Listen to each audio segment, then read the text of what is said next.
Halo semua, pada kesempatan kali ini saya akan membahas usaha jasa dan profesi. Materi akan dibahas mencakup perbedaan dan karakteristik usaha jasa dan profesi. Menurut Kamus Besar Bahasa Indonesia, jasa didefinisikan sebagai perbuatan baik atau berguna yang bernilai bagi orang lain, negara, instansi, dan sebagainya.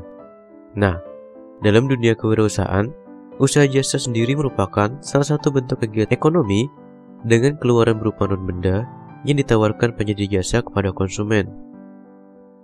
Karakteristik jasa adalah 1. Abstrak dan tidak berwujud. Artinya, jasa tidak dapat dilihat, dicicipi, atau disentuh. 2. Tidak dapat dipisahkan. Artinya, konsumen harus melihat dan ikut ambil bagian dalam proses produksi jasa. 3. Heterogenitas. Jasa merupakan variabel non-standar dan sangat bervariasi.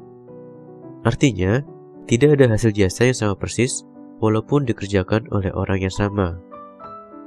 Dan yang terakhir, tidak tahan lama. Artinya, jasa tidak bisa disimpan, dijual kembali kepada orang lain, atau dikembalikan kepada produsen. Nah, dari keempat karakteristik jasa tersebut, bisa disimpulkan bahwa jasa sangat bersifat abstrak. Lalu, bagaimana cara menilai kualitas jasa? Nah, untuk menilai kualitas jasa, kita bisa menggunakan faktor kepuasan pelanggan. Faktor ini terdiri dari 4 perangkat, yaitu sistem keluhan dan saran.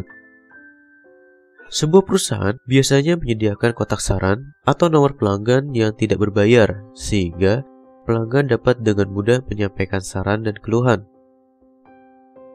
Survei kepuasan pelanggan.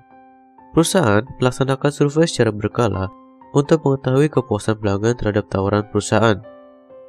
Survei dapat dilakukan melalui pembagian kuesioner, wawancara, telepon, dan email. Hal ini dilakukan untuk memperoleh umpan balik secara langsung dari pelanggan.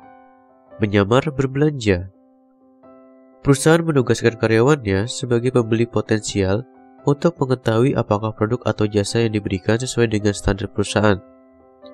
Karyawan tersebut kemudian melaporkan hasil temuannya tentang kekuatan dan kelemahan ketika membeli produk atau jasa perusahaan, bahkan yang dimiliki oleh pesaingnya.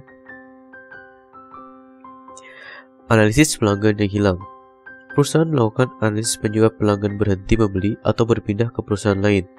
Perusahaan menghubungi secara langsung pelanggannya untuk mengetahui penyebab sehingga dapat dijadikan bahan pertimbangan dalam pembuatan kebijakan perbaikan. Selanjutnya saya akan membahas profesi.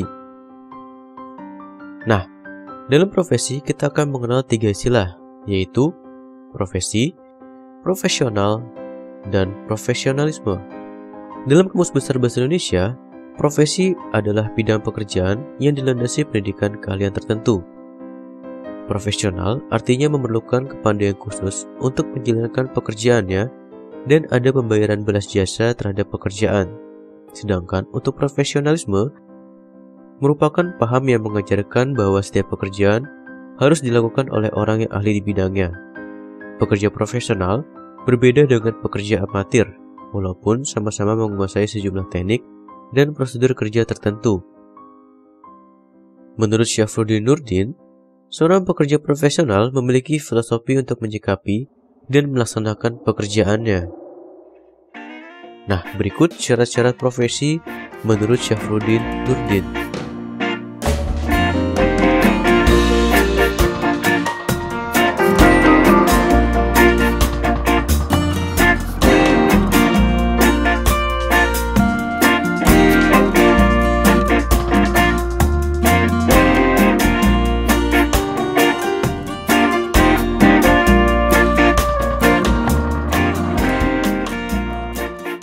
Jadi, bisa kita simpulkan, suatu pekerjaan dapat dipandang sebagai suatu profesi apabila telah memenuhi hal-hal berikut.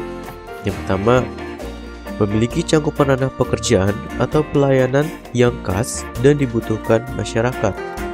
Yang kedua, menguasai pengetahuan dan keterampilan perangkat teknis kinerja pelayanan secara luas dan mendalam.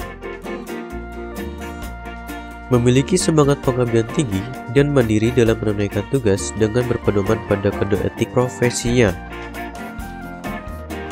Memiliki sistem pendidikan berdasarkan ketentuan persyaratan standar.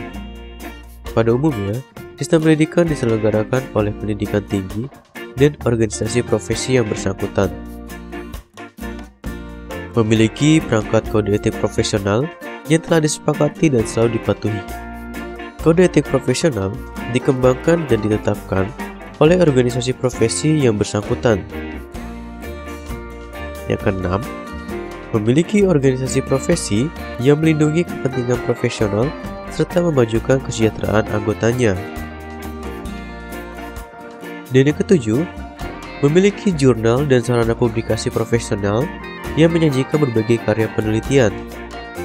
Dan yang terakhir, memperoleh pengakuan dan penghargaan yang layak dan baik secara sosial dan secara legal.